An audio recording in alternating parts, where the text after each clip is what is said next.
సన్నిధికి చిగురించిన శరదు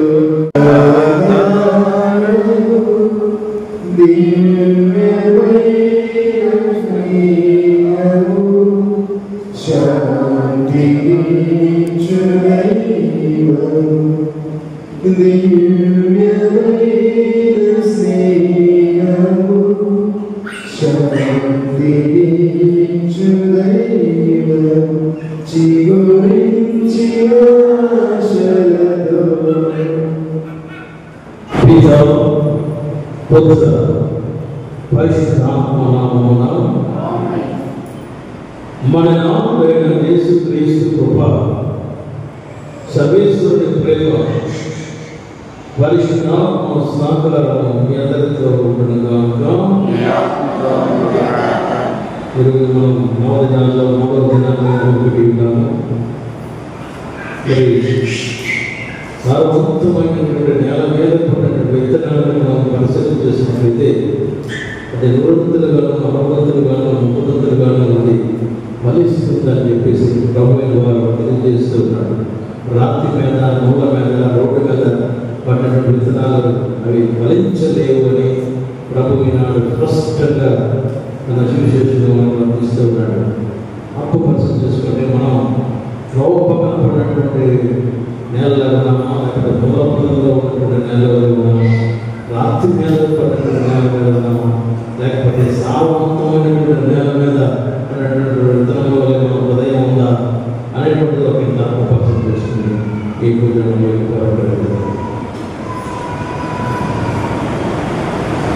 సర్వశక్తి సర్వేశ్వరుడి చెంతను మీ చెంతను నా వాకు చేతను క్రియల చేతను అశ్రద్ధ చేతను పూర్వపాపము చేసి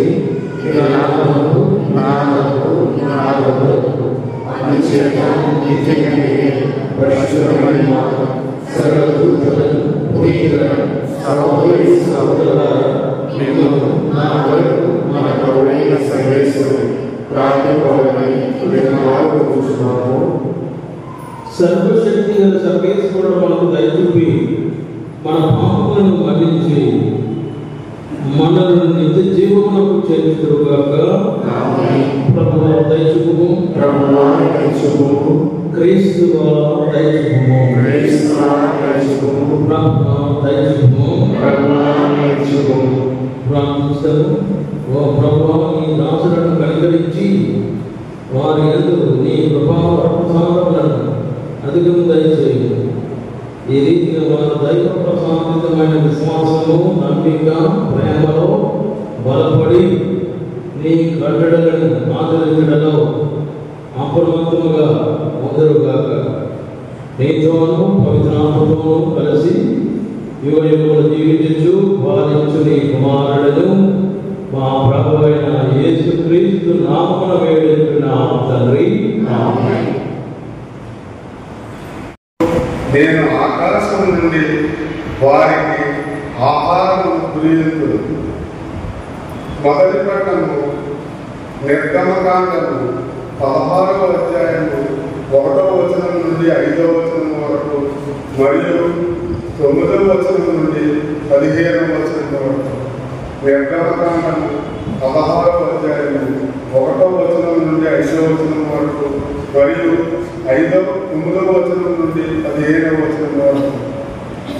ఎలీము నుండి ఇశ్రాయేలు సమాజం ముందుకు సాగిపోయినది.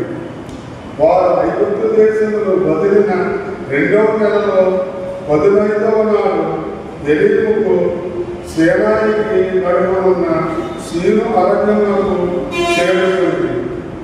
ఆ అడవిలో ఇశ్రాయేలు సమాజం అంతా మోసే అహరోనుల మీద నేరం మాప మొదలెడరు. ఇశ్రాయేలు వారితో, మేము ఐగుప్తు దేశంలోనే 50 చేతిలో సచ్చిన బాగుగా ఉండేది. అచ్చట మాంస భాండముల దగ్గర మాంస కన్నముల దగ్గర కూర్చుని రొట్టె విరుచుకుని పడిబాగా కుదించింది. ఈ ఎడారిలో ఈ సమాజం నెల ఆకలిసే మరమలా మార్చి సముద్రము కాబోలు మీరు ఇద్దరు మమ్ము అక్కడి నుండి కోరుకుని వచ్చింది అనేది. అప్పుడు యాభై మోసేతో ఇదిగో నేను ఆకాశం నుండి వారికి ఆహారం కురియుతుంది. ప్రతిదినము ఈ ప్రజలు వెలుపలికి వెళ్ళి ఏనాటి బంధమును ఆనాటికే సమకూర్చుకోవాలి. వారు నా ధర్మములను పాటించులో లేదో తెలుసుకున్నకై ఈ విధముగా వారిని పరీక్షిస్తుంది.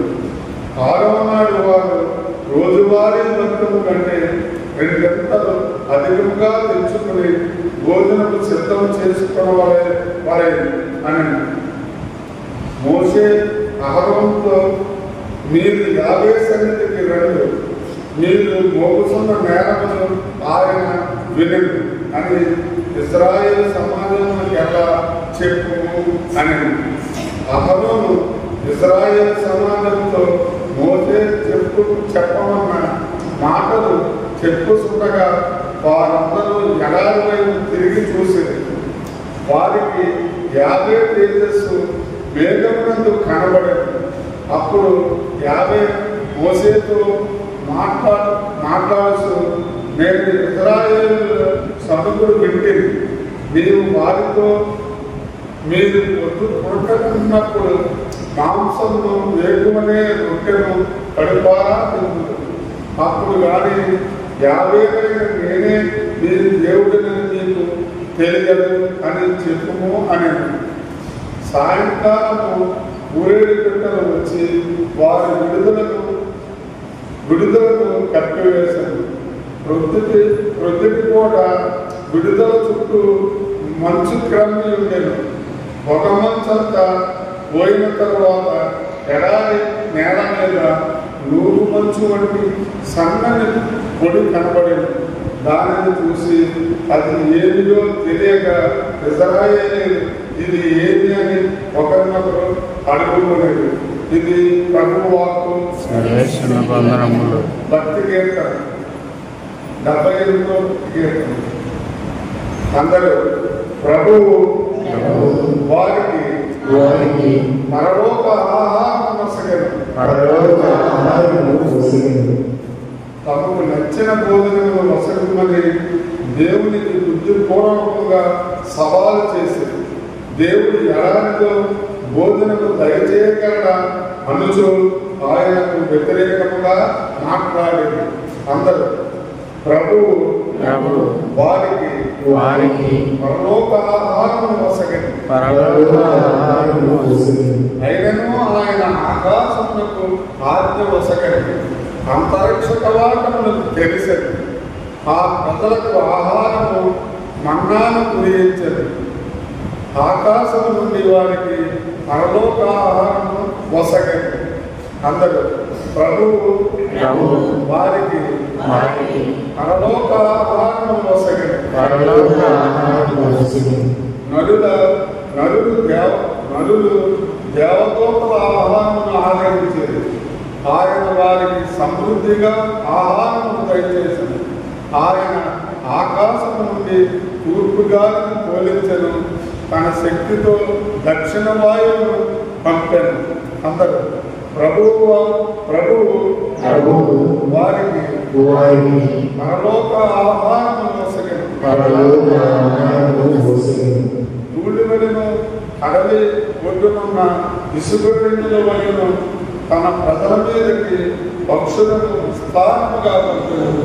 అది ప్రజలకు నివసించు శిబిరముల మధ్య వారి గుడారముల చుట్టూను వారి. అందరూ ప్రభువు వారికి పరలోక ఆహారము వసగను. హల్లెలూయా వచనము. హల్లెలూయా హల్లెలూయా. సారవంతమైన నేలపడిన విత్తనములను పోలిన వారు యోగ్యమైన మంచి మనస్సుతో దేవుని వాక్కును ఆలకించి అవలంబించి ఓర్పుతో ఫలించువారు. హల్లెలూయా.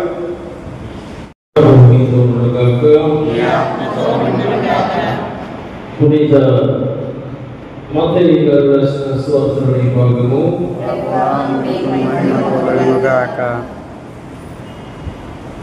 అవి పెరిగి నూరంతలుగా ఫలించారు. మత్తయి సువార్త 11వ అధ్యాయం 1వ వచనం నుండి 9వ వచనం వరకు. మత్తయి రాసిన సువార్త 11వ అధ్యాయం 1వ వచనం నుండి 9వ వచనం వరకు. యేసు ఇల్లు వెడలి సముద్ర తీరమున కూర్చున్నాడు. అప్పుడు జనులు గుంపులు గుంపులుగా ఆయన చుట్టూను చేరగా ఆయన ఒక పడవకి కూర్చున్నాడు. జనులందరూ తీరమున నిలుచుండరు. ఆయన వారికి అనేక విషయములు ఉపమాన రీతిగా చెప్పారు. విత్తువాడు ఒకడు విత్తనములు వెదజల్లడకు బయలుదేరాడు. అతడు వెదజల్లుచుండగా కొన్ని విత్తనములు త్రోవ పక్కన పడేది. పక్షులు వచ్చి వారిని తినివేశారు. మరికొన్ని చాలినంత మన్ను లేని రాతి నేలపై పడేది. అవి వెంటనే మొలిచెను, కానీ సూర్యుని వేడికి మాడి వేరైనందున ఎండిపోయింది. మరికొన్ని ముండ పొదలో పడేది. ఆ ముండ పొదలు ఎదిగి వాటిని అణిచివేశారు. ఇంకనూ కొన్ని సారవంతమైన నేలపై పడేది. అవి పెరిగి ఫలింపగా 100ంతులుగా 60ంతులుగా 30ంతులుగా పంటనిచ్చారు. వినుటకు వీళ్ళు ఉన్నవాడు వినుగాక అని యేసు పలికాడు. ఇది క్రీస్తు సువిశేషము.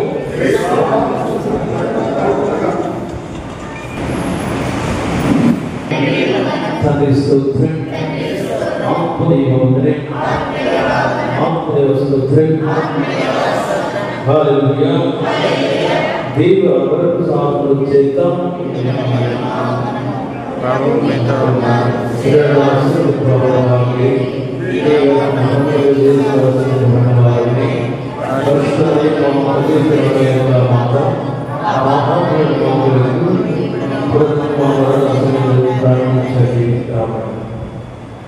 పితా పుత్ర పవిత్రాత్మకు మహిమ కలుగునుగాక.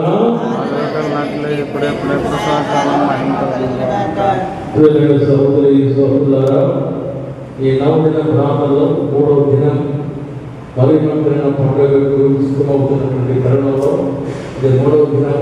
మరికొన్ని రోజులు మాత్రమే మనము ఈ యొక్క పండుగను జరుపుకోబోతూ ఉన్నాం. మరి మాత్రమే గొప్ప ఆదర్శం. ఆమె సుగుణాలు అమ్మాయింత గారు గొప్ప కాపాడించడంలో ఆమె నిష్ఠతో జీవించినటువంటి ఆమె నిష్ఠ నియమాలతో మనము ఎప్పుడైతే మనం జీవిస్తామో కొద్దిగా కష్టంగా ఉన్నాను, చేతిగా ఉన్నాను, చేదు ఇక్కడ వరకే. ఈ దిగిందంటే మనకు ఆరోగ్యమే. తీపి ఇక్కడ వరకే, ఆ దిగిందంటే గడపంతా పాడైపోతుంది. అదే అలా ఉంటుంది. చేతి మొదట్లో కొద్దిగా చేతిలో తర్వాత మనం వేడి చేస్తాం. అత్యంత చిన్నపిల్లలకి మనం చేతిస్తారు. ఎందుకంటే కడుపులో నొప్పులు కానీ చావడానికి కానీ ఒకప్పుడు చేతి ప్రభు మనకి ఇస్తూ ఉంటాడు. ఆ చేతి కష్టాన్ని మూసేస్తే కడుపులో నొప్పులు పెరిగిపోతాయి. అలాగే ఈరోజు మనం ప్రభు చిన్న చిన్న కష్టాలు మనకు ఇచ్చాడు. అంతే కదండి. సోదరులు చిన్న చిన్న కష్టాలు వచ్చినప్పుడు వాళ్ళు దేవుని మీద తిరగబడ్డారు. వాళ్ళు మామూలుగా అడగలేదు. మామూలుగా ప్రభావ మాకు మాంసం తినాలని ఉంది, రొట్టె తినాలని ఉంది, మాకు ప్రసాదించాలని మర్యాద పూర్వకంగా అడిగారా? ఎలాగ అడిగారా? మాంసం మాకు ఇవ్వలేదు, ఇక్కడ చంపడానికి అలా తీసుకొచ్చాడు. ఇది తిరుగుబాటు తనం. వాళ్ళు అడిగే విధంగా అడగలేదు. అయినా దేవుడు వాళ్ళు కోరిన కోరికలు ఎవరో మనం మాట్లాడు. చిన్న సోదరులారా, అడిగే విధానంలో తేడా ఉంటుంది. మనం వినయంతో ఎవరైతే అడుగుతారో వాళ్ళని ప్రజలు మెచ్చుకుంటూ ఉంటారు. వినయవంతులు మెచ్చుకుంటారా? ప్రజలు తర్వాతలు మెచ్చుకుంటారా? ఎవరైతే వినయంతో ఉంటారో, సాధువులతో మంచితనంతో సున్నితంగా ఎవరైతే ఉంటారో వాళ్ళని ప్రజలు మెచ్చుకుంటారు. కానీ కఠినంగా ఉన్నటువంటి వాళ్ళు ఎవరు కూడా కఠినంగా ఉంది, కఠినాత్మల్ని ఎవరు కూడా ఇష్టపడరు సాధారణంగా. చేత అడగవలసిన రీతిలో అడగకుండా వాళ్ళు ప్రభుని గాయపరిచే విధంగా వాళ్ళు అడిగి ఉన్నారు. వాళ్ళ ప్రభు కోపానికి కూడా గురైపోయారు. మరి ఈరోజు మనం సువిశేషంలో చూసినట్లయితే మరొకకొన్ని వాక్యాలు మనం సువిశేషంలో వినిద్దాం. ఏ కోపం చెందినటువంటి నేలగా మన హృదయం ఉందా అనేటువంటిదే ఒకసారి మనం ఆత్మపరిశీలన చేసుకుందాం. ఏం కోపం వచ్చింది? 4 రకాల కోపం చెందినటువంటి హృదయాలు అనే నేలల గురించి ప్రభువు స్పష్టంగా తెలియజేస్తూ ఉన్నాడు. మొండ పొదల్లో ఉన్నటువంటివి, ఇంకా ప్రోమ పక్కన పడినటువంటివి, రాత్రి నేల మీద పడినటువంటిది, ఇంకా సాధారణమైనటువంటి నేల మీద పడిన విత్తనాలు. మనకందరికీ మీరందరికీ కూడా బాగా ఇక్కడ వ్యవసాయం చేసినప్పుడు వెళ్ళలే కాబట్టి మీ అందరికీ చక్కగా తెలుసు ఏ సంబంధించిన నేల ఫలిస్తుందో. త్రోవ పక్కన పడిన విత్తనాలు మనం వెళ్తూ ఉంటారు. త్రోవ పక్కన పడిపోయి ఏం చేస్తాయి? పక్షులు వచ్చి ఎదుగులు వెళ్ళిపోతున్నాయి. ముళ్ళ పొదల్లో పడినటువంటివి ఆశలు, వ్యామోహాలు ఇవన్నీ కూడా అణిచివేస్తూ ఉన్నాయి. ఆశలు, వ్యామోహాలు ఇవి మనం ఏం చేస్తాయంటే దేవుని దగ్గరికి చేరకుండా అవి ధన వ్యామోహం, దృష్టి వ్యామోహం, శారీరక వ్యామోహం, ఇవన్నీ క్షణికమైన వ్యామోహాలు ఎలాగో చేస్తాయి. ఏం చేస్తాయి? అవి అణిచివేస్తూ ఉన్నాయి. మనం కూడా దేవుని దగ్గరికి చేరలేకపోతున్నాం. ఎందుకంటే ఈ వ్యామోహాల్లో చిక్కుపోతూ ఉన్నామేమో. కింద ఆత్మహత్య చేయండి, ఇవో నాకు ప్రార్థన చేయాలని ఉంది, కానీ సోమర్థనం అనేటువంటిది, బద్ధకం అనేటువంటిది, దైవ కార్యాల పట్ల కొంతమందికి నిర్లక్ష్యము, అశ్రద్ధ ఇవి వాడుకుంటూ సాగుతాడు. మన బలహీనత ఏంటో చక్కగా తెలుసు. ఎవరికి? మన అపవాది సైతానికి ఎక్కడ మనం తప్పడం చేస్తామో ఆ ఏరియాలో వాళ్ళని పట్టుకుంటూ ఉంటుంది సాధారణ. మనం బహు జాగ్రత్తగా లేకపోయినట్లయితే ఆ పక్షి వచ్చి ఆ విత్తనాన్ని ఎత్తుకెళ్ళినట్టు మనను సాధారణ దేవుడి ఎత్తుకొని తీసుకుని వెళ్ళిపోతుంది. అంచేత మనం ఫలించాలనేటువంటిది దేవుని యొక్క ఉద్దేశం. ఎలా ఫలిస్తాం? మనం 60 వంతులుగా 30 వంతులుగా ఫలించడంలో కూడా తేడాలు ఉన్నాయి. కొంతమంది 100 వంతులుగా ఫలిస్తారు, కొంతమంది 60 వంతులుగా ఫలిస్తారు, కొంతమంది 30 వంతులుగా ఫలిస్తారు. ఫలించడం అయితే మనం మనకి ఇచ్చినటువంటి వరాలు, సద్గుణాలు. నీకు నాకు మనందరికీ కూడా దేవుడు వరాలు ఇచ్చాడు. ఆ వరాలను మనం ఏం చేసుకోవాలంటే అది మనము సద్వినియోగం చేసుకుంటూ ఉండాలా. దేవుడు నాకు ఏమి ఇచ్చాడు, నన్ను ఎందుకు ఇక్కడ తీసుకొచ్చాడు? అక్కడ బానిసత్వంగా ఉన్నప్పుడే లేక మాంసం తినేవారిని అంటే వాళ్ళు తిరగకూడదు. బానిసత్వమే మంచిది. అలాగా దేవుడు మాకు అన్యాయం చేశాడు అన్నట్టుగా వాళ్ళు ఉపయోగపడి ఉన్నారు. కానీ ఈ కాపాడారు, వాళ్ళని రక్షించారు, విడిపించారు, బానిసత్వం మన లాభం వచ్చారు, కంటికి రెప్పలాగా కాపాడాడు, పరో సైన్యాన్ని నీటిలో ముంచి వేశాడు, మనల్ని కాపాడాడు, మనకు ఊరేడు పెట్టాడు. వాళ్ళు అడిగితే దేవుడు ఇసుకలేని ఊరేడు పెట్టాలని ఇచ్చున్నాడు. సముద్రంలో ఉన్నటువంటి ఇసుకలేని వల్లే వాళ్ళకి మాంసం పరలో దేవతలో తిన్నటువంటి ఆహారం. ఒకసారి మనకు కూడా దేవుడు ఎన్నో మేలు చేసినప్పటికీ పక్క వాడికి కొద్దిగా మనకంటే ఎక్కువ తిరుగుతేకున్నాయనుకోండి, మనకంటే అన్ని ఆస్తులు అనుకోండి, మనకి ఎన్ని అనుభవేస్తాం. వాడికి ఉంది, నాకు లేదు. ఇది ఈ ధోరణి ఇశ్రాయేలు ప్రజల్లోనే ఆనాడు ఉంది.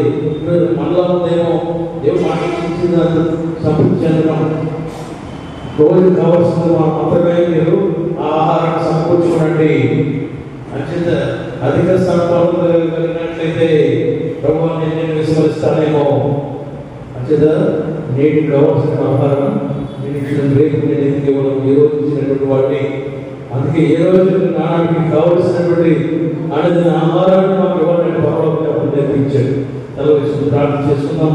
ప్రభైనాడు వాక్యాలను జ్ఞానపూర్వకంగా మాకు అన్ని ఫలించాలనేటువంటిది, ఫలించలేని వృక్షాలను ఇదిగో నీవు ప్రకటిస్తున్నావు. అది ఫలించకపోతే ఎదుగుది నేను నరిగివేయండి. మేము ఫలించడానికి ఇదిగో మాకు ఇచ్చినటువంటి వరాలను సద్వినియోగం చేసుకునేటట్టు మాకు ఇచ్చినటువంటి అధికారులకు వందనాలు తెలియజేసుకునే భాగ్యాన్ని, మీకు కృతజ్ఞత తెలిసే భాగ్యాన్ని మాకు ప్రసాదించండి. సమృద్ధి కలిగినటువంటి జీవితం జీవించే భాగ్యం దయచేయండి. మీరుంటే మాకేంటి అన్నీ ఉన్నట్లే అని పునీత పౌలు గారు చెప్పినట్టుగా మీరు మా హృదయంలో ఉంటే మాకే తక్కువ విశ్వాసంతో సాగినట్టు దీవించమని మీకు మా అమ్మ చేసినట్టున్నాం తండ్రి.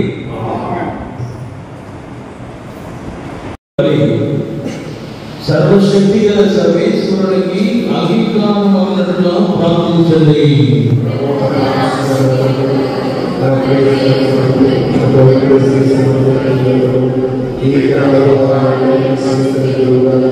ప్రార్థించడము ఓ సర్వేశ్వర, ఈ పరిపూర్ణమైన ఏకైక బలి అర్పణలను ధర్మశాస్త్రం విధించిన అన్ని విధములైన అర్పణలను పూర్తి చేసేవి.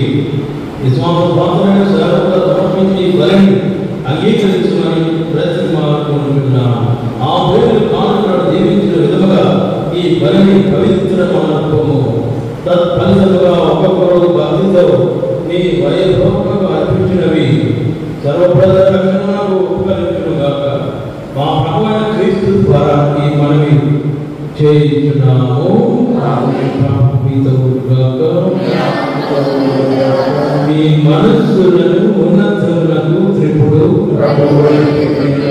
మన దేవుడైన ప్రభువుకు కృతజ్ఞత తెలుపుదాము.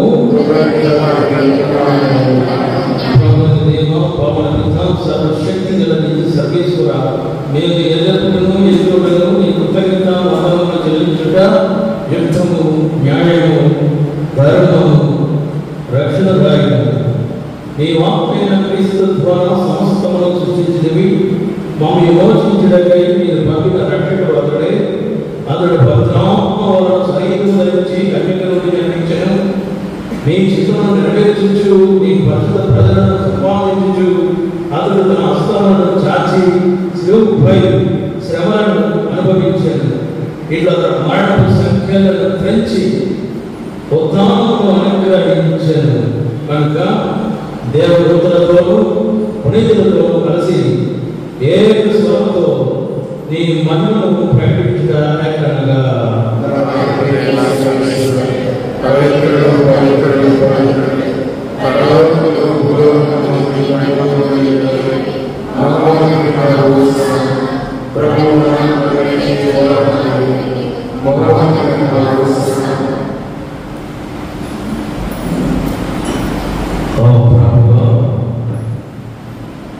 నీవు ఎక్కువగా పవిత్రుడవు,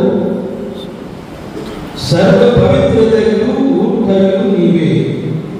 కనుక నీ పవిత్రాత్మ మానవులను పవిత్రపరచ ప్రతిపాదన ఇది నీ మాట్లాడుతూ మా భగవద్గీత శరీర రక్తములు అగుగాక.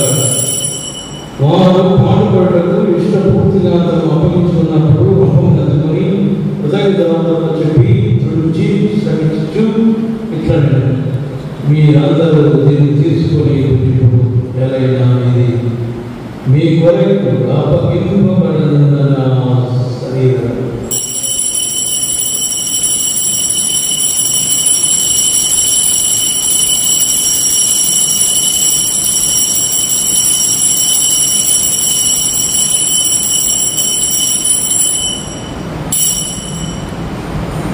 ఆయుధమనే భోజనానంతరము పాత్రమందుకొని మరణాలను కృతజ్ఞతావందనములు చెప్పి శిష్యులకు ఇచ్చించు ఇట్లను మీరందరూ దీన్ని తీసుకొని దీనిని పాలన చేయండి. ఏదైనా ఇది నూతన నిత్య నిబంధన యొక్క నా రక్తపు పాత్రము. ఇది మీ కొరకును అనేకుల కొరకును పాప పరిహారమునకై ధారవేయబడును. దీనిని నా జ్ఞాపకార్థము చేయండి.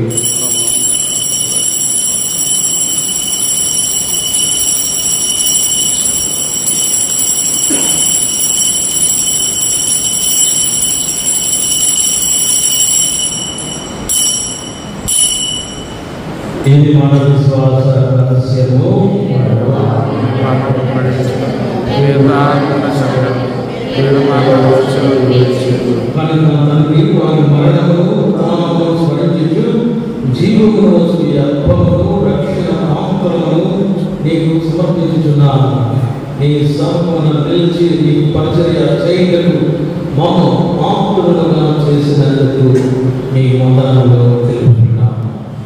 క్రీస్తు శరీర రక్తములందు పాలివారము మమ్ము పవిత్రాత్మ ద్వారా ఐక్యపరచమని బ్రతిమాలుకుంటున్నాను. ఓ ప్రభువా, ప్రపంచమంతటను వ్యాపించి ఉన్న నీ శ్రీసభను జ్ఞాపకించుకున్నాడు. మా నియోజకవర్గ బాలపీఠాధిపతి గురువులందరితో పాటు మామను నీ ప్రేమికులు పరిపూర్ణం చేయండి.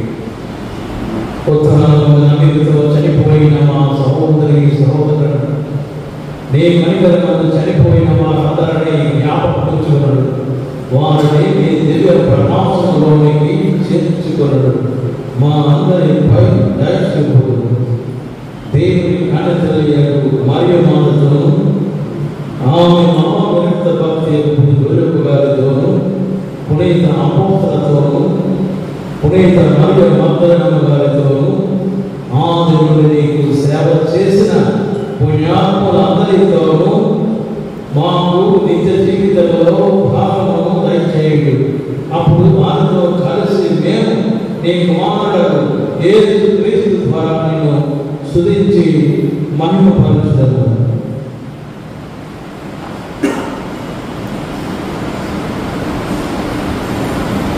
క్రీస్తు ద్వారా క్రీస్తుతో క్రీస్తు నందు సర్వశక్తి గల సర్వేశ్వర పవిత్రాత్మతో యజమానులను నీకు యుగయుగములలో గౌరవ మహిమలు కలుగునుగాక. ప్రభువు నేర్పించిన పరమోపదేశం అనుసరించి ప్రార్థింప సాహసిస్తాం. పరమోపదేశం మీ నామం పూజించబడుగా, మీ నామం మీ ఇష్టం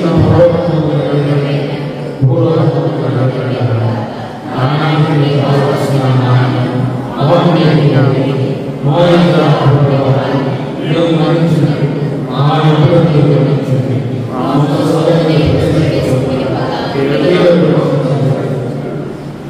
ప్రభువా, అన్ని కీడుల నుండి మాకు రక్షింపుడు. మా ఈ రోజులలో మాకు శాంతిని ప్రసాదింపుడు. నీ దయాత్మకం వలన పాపం నుండి మా విముక్తులను చేసి అన్ని కలతల నుండి సర్వదా కాపాడాడు. మేము మోక్షానందమును మా రక్షకుడైన యేసుక్రీస్తు ఆగమను నిరీక్షించుదుము. నిరంతరము నీదే రాజ్యము, నీదే అధికారము, నీదే మహిమ. శాంతిని అనుగ్రహించుచున్నాను, నా శాంతిని మీకు ఇచ్చుచున్నాను అని నీ అపొస్తలులతో వచించిన ప్రవహిస్తువ మా పాపములను లెక్కింపగా నీ శ్రీసభ విశ్వాసమును వీపుడు. నీ ఇష్ట ప్రకారము నీ సభకు శాంతిని ఐక్యమును అనుగ్రహింపుడు. యుగ యుగములు జీవించుచు పరిపాలించు ప్రభువా, ప్రభువు శాంతి ఎల్లప్పుడూ మీతో ఉండుగాక. ఒకరికొక ప్రభు మనం చేసిన సమాధానాన్ని తెలియజేస్తుంది.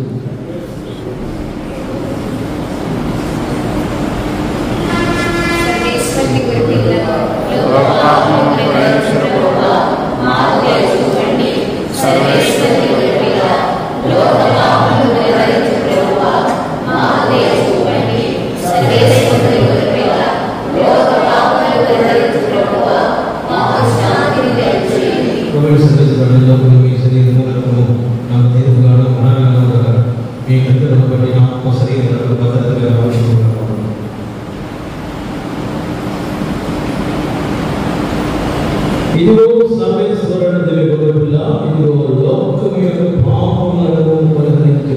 నూరంతలుగా, అనంతలుగా, ముప్పదంతలుగా సర్వవంతమైన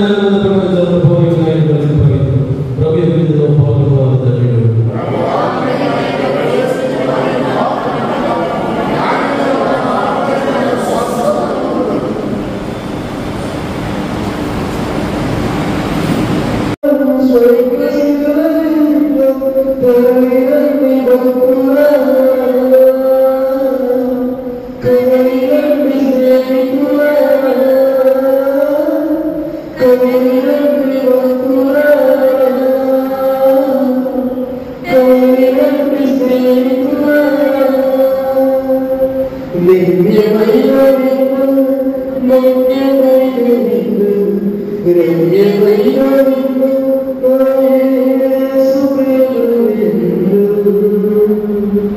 నిత్య జీవమిచ్చే శ్రీక్రీస్తు త్యాగమే సత్య పరమ చూపెను యేసు సేవవిందు నిత్య జీవమిచ్చే శ్రీక్రీస్తు త్యాగమే సత్య పరమ చూపెను యేసు సేవవిందు మోక్షముని చేచే ఈ అమర జీవి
నూతన జీవితంలో జీవింపగలుగునట్లు నీ కృపను అనుగ్రహింపు మా ప్రభు అయిన క్రీస్తు ద్వారా ఈ మనవి చేయించున్నాము.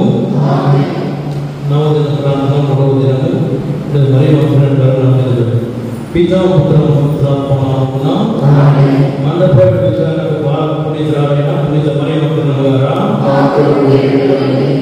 పాపమనే 7 దుష్టశక్తుల నుండి విముక్తి పొంది యేసుక్రీస్తు ప్రభువు చే పునీతురాలుగా కాపాడబడిన భక్తురాలా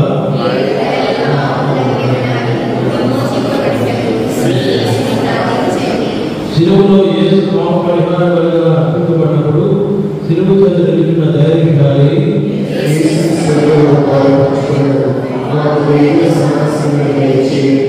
ఎక్కువ పాపములను విడిపడి యేసుని ఎక్కువగా ప్రేమించడం వలన ఆదివారం తెల్లవారుజామున యేసు శరీరం దయాపడిన నిమిత్తము సమాజంలో వెళ్ళిన పుణ్యాత్మురాలా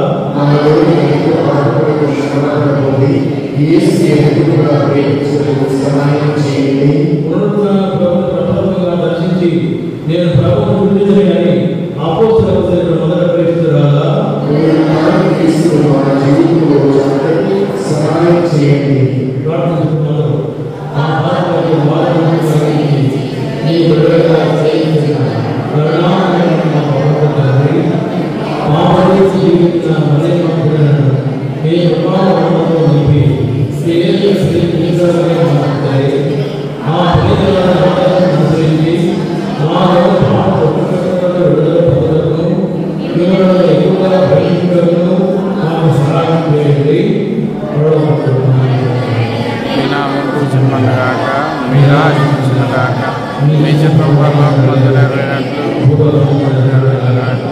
ఆనానికి కావలసిన ప్రమాణించినట్లు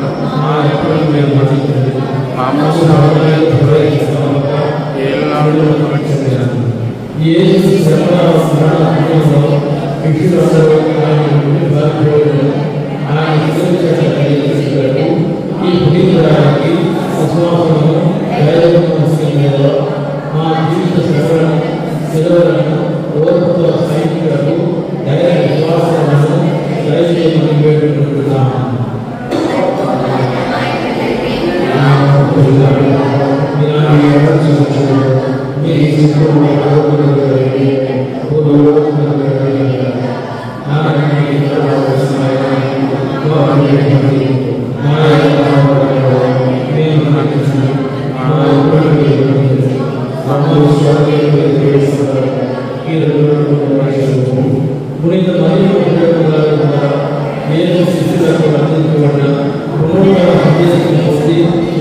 విశ్లేషణ మాట్లాడేది ఏమన్నది సజీవుడు ఏదైనా సాక్షులుగా ఉంటారు అనుగ్రహం దయచేయండి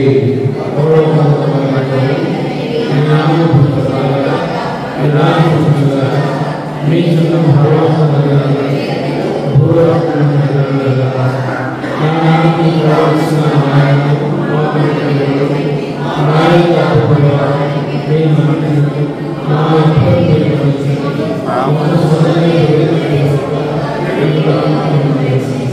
ప్రార్థించదు ప్రతి ప్రవర్తన పొందిన ఒక పాపాత్మ విషయంలో పరలోకంలో దేవతలు ఎక్కువగా ఆనందిస్తారని దేవ మా ఆరోగ్యమైన మరి మంత్రులైన గారి మధ్యస్థ ద్వారా మండపేట విచారణ ప్రతి మధుర కుటుంబాన్ని పాపం నుండి కాపాడండి పునరుత్థానమైన ప్రభుని దర్శన అనుభవం మాకు దయచేయండి పునీత మరి మంత్రుల ద్వారా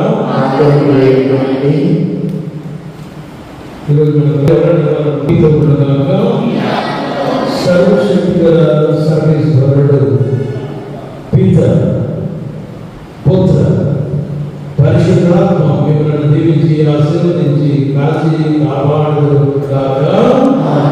సమాధానంలో వెళ్ళి క్రీస్తు ప్రేమలో ఆయన సేవలో జీవించడము సర్వేశ్వరుడు సద్గుణరాశి